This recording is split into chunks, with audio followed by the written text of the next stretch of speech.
국민들이 어리석은 그런 지도자를 선택한 그 후부터 나라가 많이 걱정돼서 나라가 많이 그처럼 어려워지고 나라가 많이 기울 것을 그렇게 예상은 했습니다. 그래서 국민이 어리석은 지도자를 선택한 이후부터 나라가 많이 걱정이 되고 또 아울러서 그로 인해 교회가 또 많이 걱정이 돼서 지금까지 지도자와 또 국가를 위해서 기도를 쉰 적이 없습니다. 그런데 나라가 이렇게까지 기울어지고 나라가 이렇게까지 위기 상황에 처할 줄은 그렇지는 저도 거기까지는 생각을 못했습니다. 하나님의 도우심으로 어쨌든 위기는 일단 위기는 1차적인 그런 위기는 모면했습니다. 시민들의 그런 용기도 있겠지만은 저는 근본적으로 하나님께서 이 나라를 불쌍히 여기시고 이 나라를 그처럼 도우셨다고 그렇게 생각을 하고 그렇게 믿습니다. 이처럼 나라가 아직 위기가 끝나지 않은 나라가 이처럼 위기 상황에 있고 위태로운 그런 처지에 놓이게 된 이런 상황 가운데서 국가가 무엇이며 국가 권력은 무엇이며 또 이런 위기 상황 가운데서 교회가 해야 될 일은 무엇인지 교회의 사명과 교회의 역할에 대해서 그처럼 하나님의 말씀과 하나님의 교훈을 듣는 것이 우리들에게 교회에게 유익할 것 같아서 오늘 마태복음 연속 강의를 중단하고 교회와 국가와 관련이 있는 로마서 본문을 택해서 그처럼 설교하게 되었습니다. 로마서는 바울 사도께서 로마 제국 동반부 지역을 복음으로 정복하신 후에 이제 사도 바울께서 눈을 돌려서 로마 제국 서쪽 지역 전체를 복음으로 정복할 것을 그처럼 계획하고 있습니다. 복음을 전파하는 것은 그것은 영적인 싸움이며 그것은 성령과 악한 영의 그런 전투입니다. 그래서 선교는 영적인 그런 전쟁입니다. 사도 바울께서 로마 제국 서반부 지역을 이처럼 복음으로 정복하기 위한 다른 말로 해서 영적인 전투를 그처럼 앞두고 이 전투를 위한 교두보를 확보해야 되겠는데 로마 제국 동반부에서는 안디옥 교회가 영적인 그런 전쟁에 있어서 선교 전쟁에 있어서 중요한 역할을 감당했습니다. 그러나 로마 제국 서쪽 지역은 이처럼 안디옥 교회하고는 너무 거리가 복음을 전파하는 데 있어서 안디옥 교회는 너무 멀리 있습니다. 사도께서 복음을 전파하는 그 당시에는 더더구나 지금처럼 교통이라든가 이런 것들이 이런저런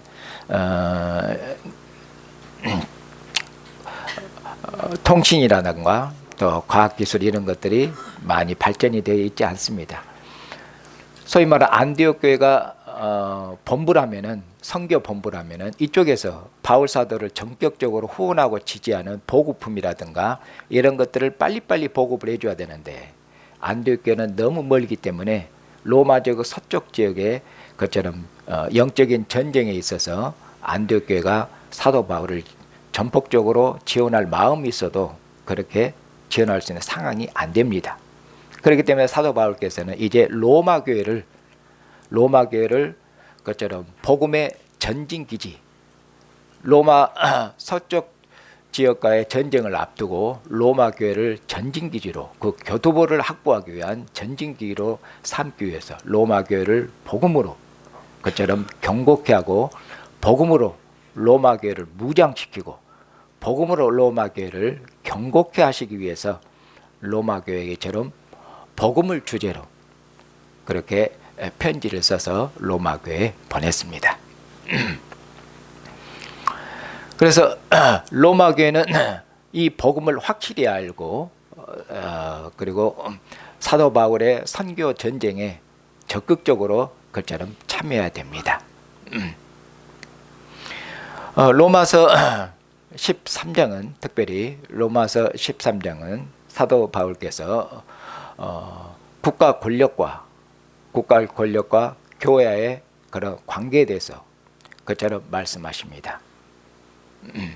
국가의 역할이 무엇인지 그것을 알고 교회가 국가의 역할에 대해서 국가가 역할을 잘 수행할 수 있도록 교회가 기도하고 교회가 그처럼 국가를 도움을 통해서 그래서 그리스도를 통해서 만국을 통일하시고 그리스도 안에서 만국을 그처럼 구원하시는 하나님의 경륜을 봉사하도록 그처럼 가르치시는 말씀이 오늘 본문의 그런 말씀입니다.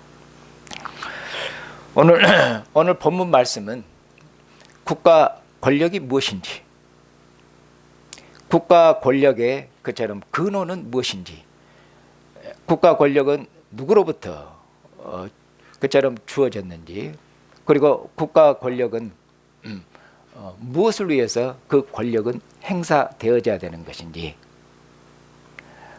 그처럼 국가 권력의 그처럼 역할에 대해서 말씀하고, 그리고 교회가 이 국가의 역할을 알고 교회가 어떻게 국가를 도와서 그렇게 하나님께서 국가 권력에 그처럼 국가에 권력을 주신 그 권력이 바르게 수행될 수 있도록 할 것인지 그런 것을 말씀하십니다. 오늘 본문 말씀의 핵심은 가운데 있는데 하나님께서 국가 권력에 칼의 권세를 주셨다는 것이 그것이 오늘 본문 말씀의 핵심입니다. 하나님께서 국가 권력에 칼의 권세를 주신 것은 무엇을 위해서 주셨는가? 악을 심판하고 하나님의 정의를 세우기 위해서, 한마디로 악한 자들에게 하나님의 진노를 그처럼 대행하고 하나님의 진노를 집행하기 위해서 하나님께서 국가 권력에 칼의 권세를 주었다고 말씀하십니다. 이 말씀이 오늘 본문 말씀의 핵심입니다. 그리고 처음과 끝에서는 바로 하나님께서 국가 권력의 정의를 그처럼 집행하도록 국가에게 권력을 줬으니 그처럼 국가 권력에 순종하고, 그리고 국가 권력이 하나님께서 주신 이 직무를 잘 수행할 수 있도록 모든 경제적인 후원과 지원을 아끼지 말라고 그렇게 권면하고 그렇게 촉구하는 것이 처음과 끝에 있는 그런 말씀입니다. 이제 하나님의 말씀을 좀 더 자세히 보도록 그처럼 하겠습니다. 1절과 2절에서는 하나님께서 모든 권세를 주셨다고, 모든 권세의 근원은 바로 하나님이 주신 것이라고 그렇게 말씀하겠습니다. 1절과 2절을 읽겠습니다. 각 사람은 위에 있는 권세들에게 복종하라. 권세는 하나님으로부터 나지 않음이 없나니 모든 권세는 다 하나님께서 정하신 바라. 1절은 모든 권세는 하나님께서 주셨고 모든 권세의 기원과 근원은 하나님으로부터 말미암음이라고 그렇게 말씀하고 있습니다. 그리고 하나님께서 권세를 주셨기 때문에 권세를 주신 통치자를 거스르는 것은 곧 그 통치자를 세우신 하나님을 거역하고 하나님의 명을 거스르는 것이어서 심판을 그처럼 자초할 것이라고 그렇게 경고하고 있습니다. 사랑하는 형제 자매님, 모든 권세는 하나님으로부터 났다. 모든 권세는 하나님이 주신 것이다. 이 말씀은 모든 시대에 통용되는 보편적인 그런 진리를 말씀하는 것이 아닙니다. 모든 시대에 통용되는 하나님의 말씀, 하나님의 진리의 말씀, 그런 것을 말씀하는 게 아니고 지금 교회가 처해 있는 구원 역사적인 상황에 처해 있는 교회를 두고 하시는 그런 말씀입니다. 특별히 하나님께서 자기 백성을 이방 왕들에게, 하나님께서 이스라엘 백성을 특별히 이방 왕들과 이방 나라에게 맡기실 때 그때 하나님께서 이방 왕들에게 하나님께서 복종해라, 순종해라, 하나님께 이스라엘에게 그렇게 말씀하셨습니다. 그러면서 이스라엘에게 또 두려워하지 말 것은 하나님께서 이스라엘의 하나님일 뿐만 아니라 이스라엘의 하나님이 열방을 주재하시며 열방을 통치하시는 하나님이시다. 열국을 통치하시며 열국을 다스리시며 열국 모든 나라의 흥망성쇠를 주관하시는 분, 모든 나라가 하나님의 수중에 있음을 그처럼 알고 하나님께서 범죄한 이스라엘을 하나님께서 이방 나라에 맡기시면서도 염려하지 말고 하나님 믿고 의지하고 그리고 이방 왕의 명령에 이방 왕에게 순종하고 복종할 것을 그렇게 말씀하셨습니다. 그리고 하나님께서 이처럼 자기 백성을 이방 나라에게 맡기기 전에는 하나님께서 이스라엘에게 이방 나라에게 순종하고 이방 왕에게 복종하라고 하신 적이 없습니다. 오히려 이스라엘은 이방 나라하고 싸워야 되고 이방 나라를 점령해야 되고 그렇게 해야 되지 이방 나라에게 순종하고 복종해서는 안 됐습니다. 그것은 우리가 구약 성경을 봐도 그냥 잘 알 수가 있습니다. 그러면 이제 하나님께서 이처럼 교회에게 하나님께서 모든 권세는 하나님께서 주신 것이며 하나님께서 세우신 것이니 모든 권세 있는 모든 권세 소위 말하면은 권세자들 통치자들에게 하나님께서 교회에게 순종하고 복종해라 이렇게 말씀하는 건 다른 것이 아니라 교회가 처해 있는 구원 역사적인 상황 어떤 상황입니까? 하나님께서 우리 주 예수 그리스도를 죽은 자 가운데 살리시고 그리고 우리 주 예수 그리스도를 하나님 보좌 우편에 앉게 하셔서 하나님께서 주가 되게 하셨습니다. 하나님께서 만왕의 왕으로 만주의 주로 하나님께서 세우셨습니다. 이제 하나님께서 만왕의 왕이여 만주의 주신 우리 주 예수 그리스도를 통해서 어떻게 하십니까? 이분이 만왕의 왕이시니까 하나님께서 예수 그리스도를 통해서 만국을 통치하시며 그처럼 온 세상을 그처럼 열방을 열국을 하나님께서 다스리시고 지배하십니다. 그리스도를 통해서 그처럼 다스리시고 지배하십니다. 이처럼 그리스도께서 만왕의 왕이시며 하나님께서 그리스도를 통해서 그러면 그리스도께서 만왕의 왕이시기 때문에 땅에 있는 모든 권세자들은 누가 주신 것입니까? 이 권세는 만왕의 왕이신 그리스도께서 땅의 모든 권세자들 통치자들에게 만왕의 왕이신 그리스도께서 권세자들에게 권세를 주셨다는 말씀입니다. 그러니까 하나님께서 그리스도를 통해서 그리스도를 만왕의 왕으로 세우시고 만왕의 왕이신 그리스도를 통해서 열방의 통치자들을 세우시고 그들에게 권세를 주어서 열국을 만국을 통치하시기 때문에 그렇기 때문에 통치자들에게 복종해라. 통치자들에게 복종하는 것은 곧 우리 왕 예수 그리스도께 복종하는 것이며 만왕의 왕으로 세우신 하나님께 복종하는 것이다. 지금 이렇게 말씀하고 있는 것이 1절과 2절에 있는 그런 말씀입니다. 하나님께서 이처럼 열국의 그리스도를 통해서 열국의 통치자에게 권세를 주시고 다스리시니 그러니 교회는 그처럼 통치자들에게 복종하고 그리고 통치자에게 불복종하는 것은 곧 그것은 하나님을 대항하는 것이고 하나님의 명령에 불복종하는 것이니 그것은 하나님한테 하나님으로부터 매를 맞을 것이다. 하나님의 심판을 자초하게 될 것이라고 그렇게 말씀하면서 복종할 것을 그렇게 말씀하십니다. 그리고 이어서 이제 3절과 4절에서는 하나님께서 다스리는 자들에게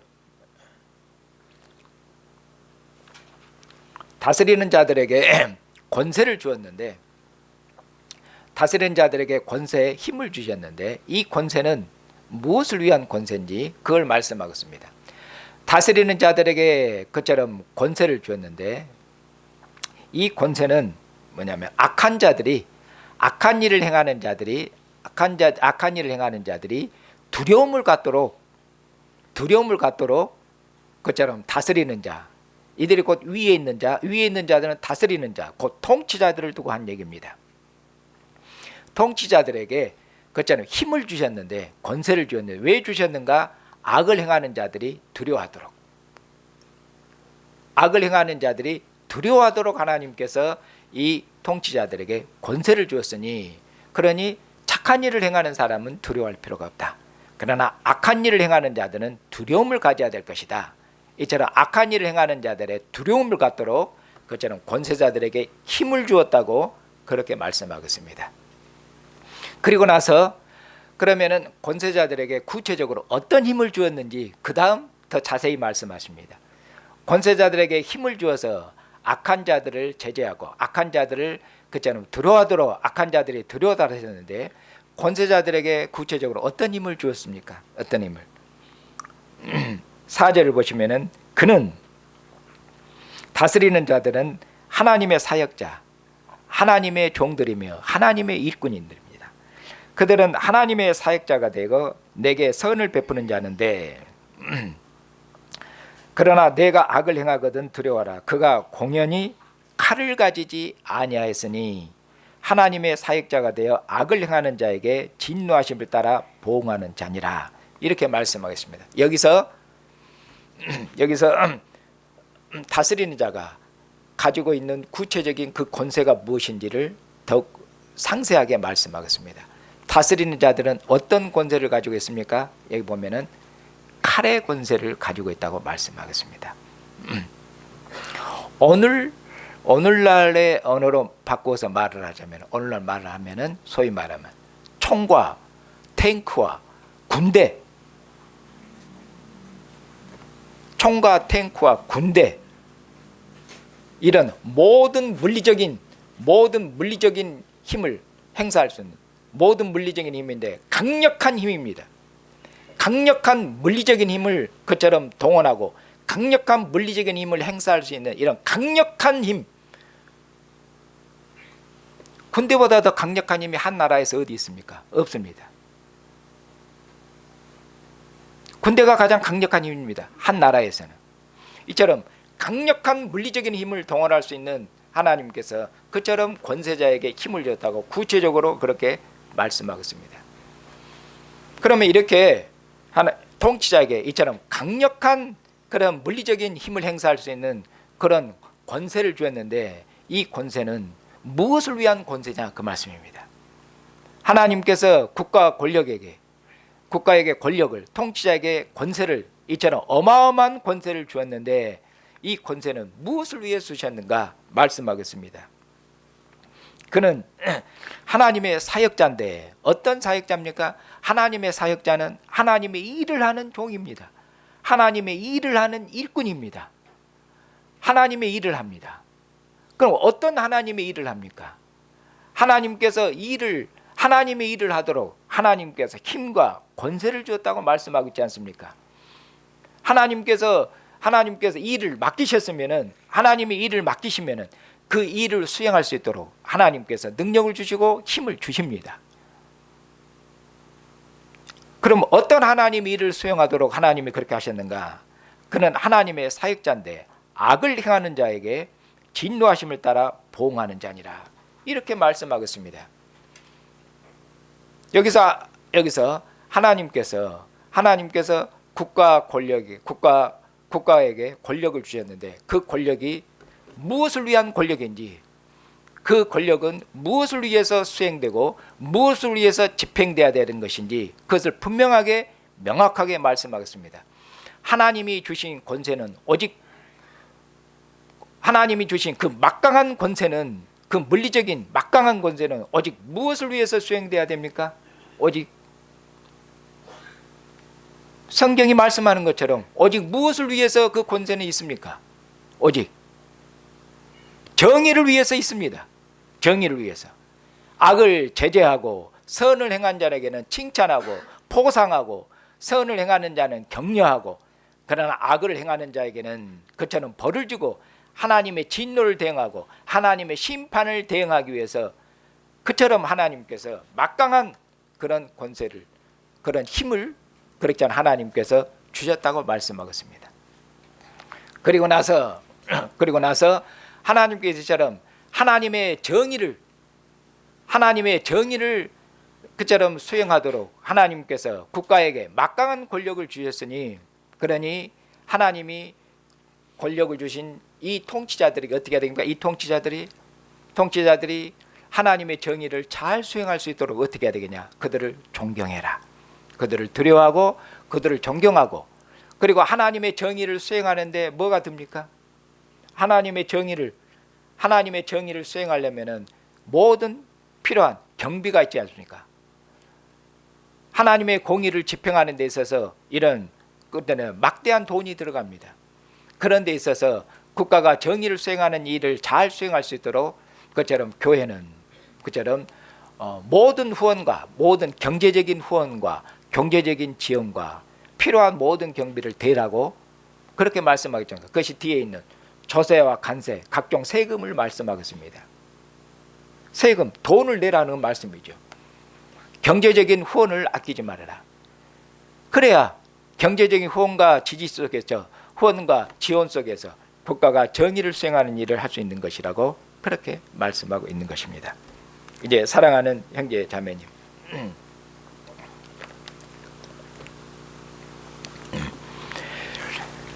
이처럼 하나님께서 통치자를 세우셨으니 1절과 2절에 있는 말씀만을 인용해서, 하나님의 말씀을 인용해서 무조건적으로 통치자에게 복종할 것을 그렇게 말씀하는 것은 오늘 이 하나님의 말씀을 애곡하고 그것은 곡해하는 것입니다. 1절과 2절에서는 하나님께서 분명히 통치자를 세우셨다고 그렇게 말씀하고 있습니다. 통치자는 하나님이 세우신 하나님의 종이라고 말씀하겠습니다. 그러나 오늘 하나님의 말씀이 1절과 2절만 있는 말씀이 아니라 하나님께서 통치자를 하나님이 세우셨는데 그 통치자는 무엇을 위해서 하나님이 세우셨으며 그는 무엇을 위한 하나님의 일꾼인지를 뒤에서 분명히 규정하고 있지 않습니까? 하나님의 정의를 시행하고 집행하도록 하나님이 그 일꾼을 세우셨습니다. 그러면은 만약에 하나님이 세우신 하나님의 종이, 하나님이 세우신 하나님의 사역자가 하나님이 맡기신 일을 제대로 하지 않고 하나님이 주신 권세를 남용하고 하나님이 주신 권세를 잘못 쓰면은 그러면 누가 진노하시겠습니까?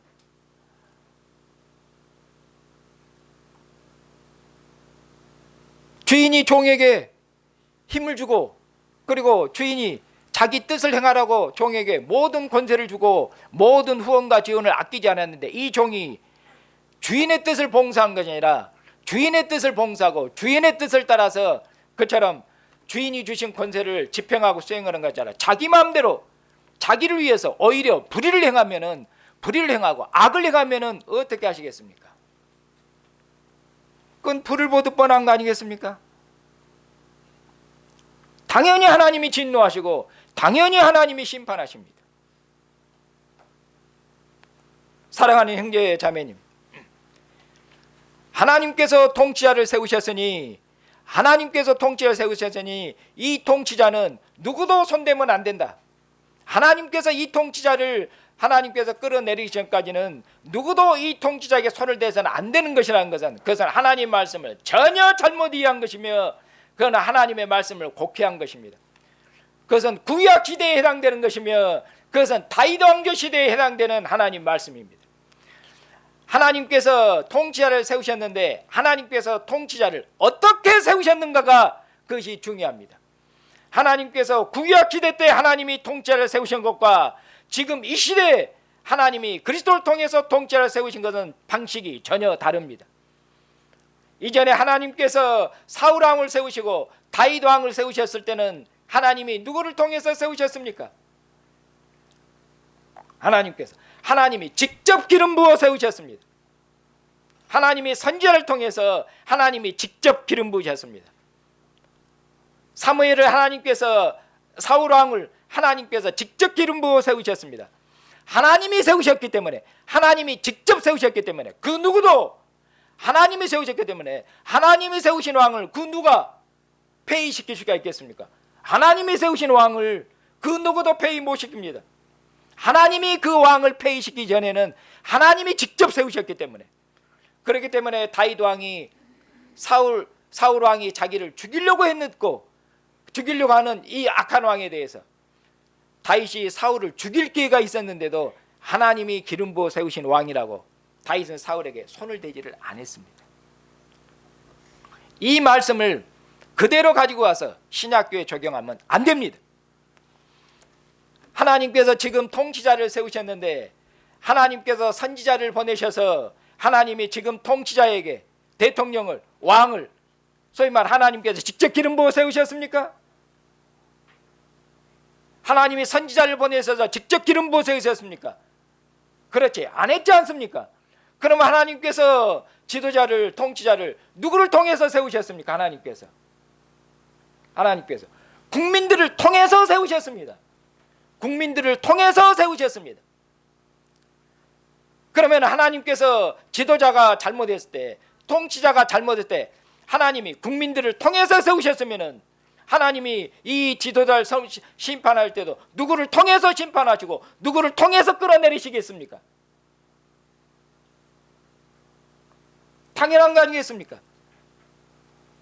하나님께서 국민들을 통해서 심판하시며 국민들을 통해서 끌어내리십니다.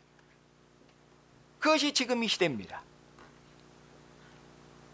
그러니 하나님께서 지도자를 세우셨고 하나님이 통치자를 세우셨으니 그처럼 입 다물고 있고 누구도 통치자가 어떤 불의와 어떤 악을 행하더라도 그처럼 가만히 둬야 되고 손대서는 안 된다는 말씀, 악한 말씀이며 하나님의 진리 말씀에 전혀 안 맞는 그런 말씀이에요. 시대착오적인 말씀입니다. 하나님께서 국민을 통해서 세우셨기 때문에 하나님이 국민을 통해서 불의하고 불법 행하면은 하나님이 국민을 통해서 심판하시며 국민을 통해서 그처럼 끌어내리십니다. 이 점을 우리가 분명히 그처럼 알고 있어야 됩니다. 그러나 사랑하는 형제 자매님, 교회의 역할과 교회의 목표는 이 나라가 단순히 민주화되는 것이 그것이 교회의 역할과 교회의 목표는 아닙니다. 우리보다 앞서 있는 선진국 사례를 보더라도 선진국은 우리보다 훨씬 민주화가 앞서 있습니다.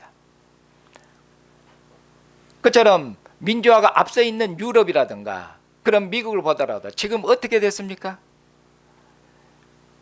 민주화된 나라가 그것이 기독교적인 나라는 아닙니다. 민주화가 많이 진행됐다고 해서 그 나라가 성경적인 나라인가? 그것은 아닙니다.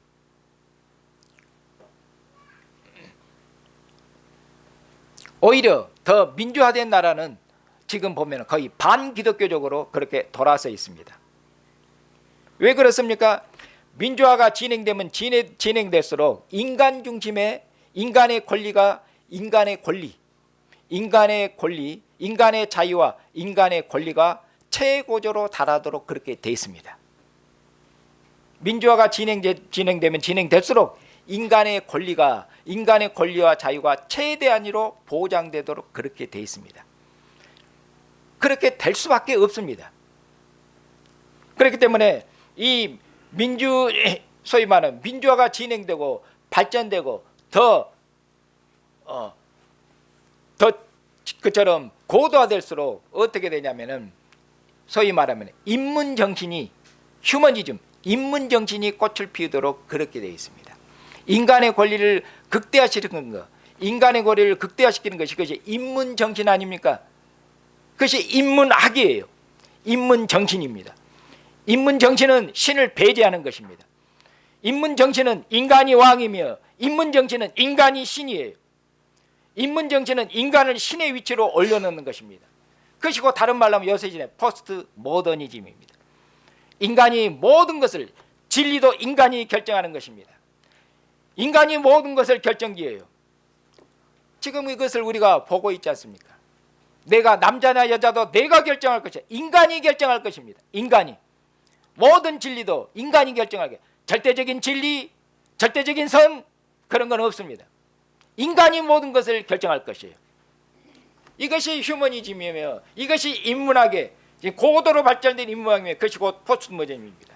이것이 민주주의와 함께 진행된 것과 맞물려 있습니다. 사랑하는 형제 자매님, 교회는 민주화가 목표가 아닙니다. 그 점을 분명히 하셔야 됩니다. 교회의 역할은 무엇입니까? 여기 보면은 교회는 국가가 국가가 정의를 잘 수행할 수 있도록 그렇게 하는 것입니다. 그러면 교회는 국가가 정의를 잘 수행해 나라가 정의로운 나라가 되고, 정의로운 나라가 된다는 것은 소위 말하는 악이 판을 치지 못하게 하는 것입니다. 소위 말 악한 자들이 기승을 부리지 못하도록 하는 것입니다. 악을 행하는 자를 그처럼 심판하고 악을 제재하지 않으면은 악이 날뛰고 악이 기승을 부리면은 이 나라가 어떻게 되겠습니까? 악이 판을 치고 악이 기승을 부리면 무법천지가 되고 혼란스럽게 되는 거 아니겠습니까?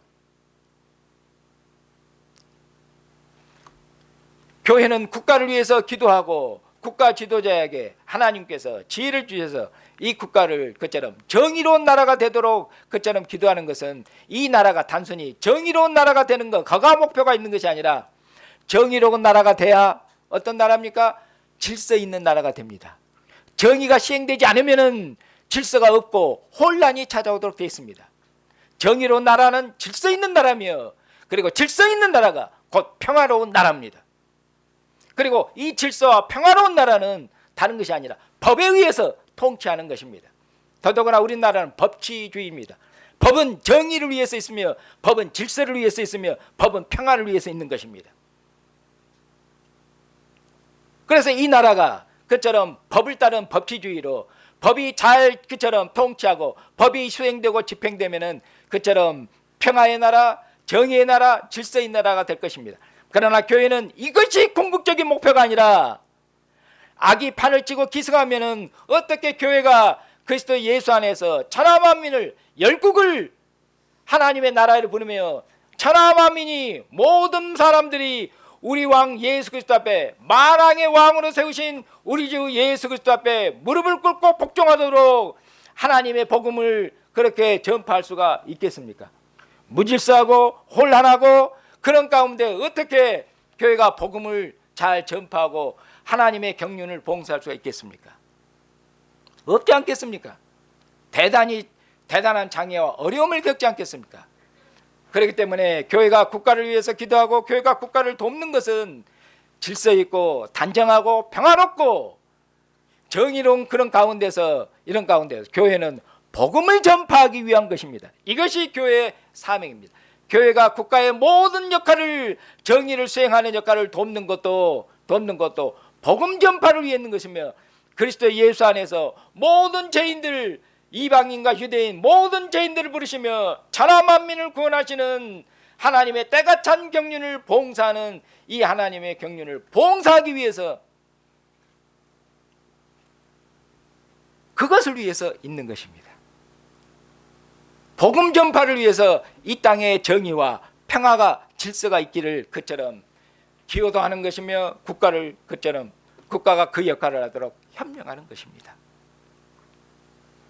주님 오시는 그날까지 사랑하는 형제자매님, 국가의 역할이 무엇인지, 교회의 사명이 무엇인지 그걸 아시고, 국가가 이 역할을 바르게 수행하지 못할 때는 교회는 선지자적인 역할을 해야 됩니다. 하나님의 선지자를 통해서 하나님께서 이전에 구약시대 때 하나님께서 왕들을 책망하고 왕들에게 그처럼 무엇이 바른 길이며 하나님 앞에 옳은 길인지를 그처럼 제시한 것처럼 교회는 국가에 대해서 선지자적인 그런 역할을 그처럼 선제 역할을 해야 될 그런 책임이 있습니다. 국가가 바른 길을 가지 못할 때는 교회는 그거에 대해서 반응할 때는 교회는 국가에 대해서 책망하고, 그런 길을 가면은 하나님께서 심판하시고 진노하시며 하나님께서 그처럼 매를 드실 것이라고 교회는 국가에 대해서 그처럼 책망하며 경고하고, 그리고 이것이 만국을 통치하시는 하나님 보시기에 바른 길이라는 것, 그 바른 길을 그처럼 제시해 줘야 됩니다. 주님 오시는 날까지 교회가 이 사명을 기억하고, 그리고 국가가 본연의 역할을 잘 수행할 수 있도록 국가에 협력하고, 국가가 하나님께 주신 권세를 그처럼 바르게 수행하지 못할 때는 교회가 엄히 책망하고, 그렇게 해서 국가가 하나님의 사역자라서 하나님의 정의를 집행하는 하나님의 일꾼이 될 수 있도록 그렇게 교회가 모든 역할과 모든 책임을 다해야 될 것입니다. 주님 오시는 그날까지 그처럼 교회를 국가를 위해서 기도하시고 국가가 평안한 가운데서 평화로운 가운데서 교회가 하나님께서 교회에 맡긴 사명을 다 감당할 수 있도록 하나님의 도우심과 하나님의 은혜와 긍휼을 구하며 그처럼 하나님을 의지하고 하나님을 의한 믿음으로 사시는 형제와 자매가 되시기를 주님의 이름으로 축복합니다.